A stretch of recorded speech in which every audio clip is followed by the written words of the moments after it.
പ്രാചീന ഭാരതത്തിലെ നിരീശ്വരവാദിയായ ഒരു ചിന്തകനായിരുന്നു ചാർവാക മഹർഷി.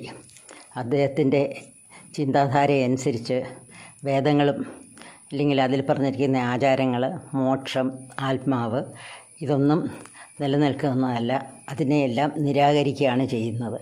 ഈ ലോകത്തിൽ ജീവിതം മാത്രമേ സത്യമുള്ളൂ. അതുകൊണ്ട് തന്നെ മരണത്തോടുകൂടി ജീവിതം അവസാനിക്കുന്നു.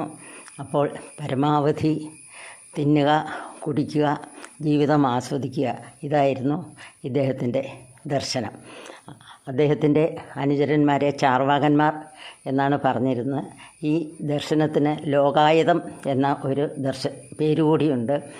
ഇതിൽ നമ്മൾ പഞ്ചഭൂതങ്ങൾ എന്ന് പറയില്ലേ, അതിൽ 4 എണ്ണമേ ഉള്ളൂ, ആകാശമില്ല.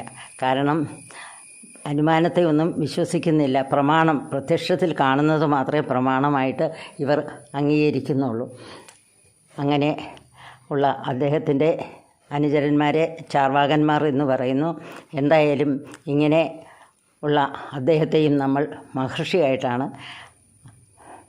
ദർശിക്കുന്നത്.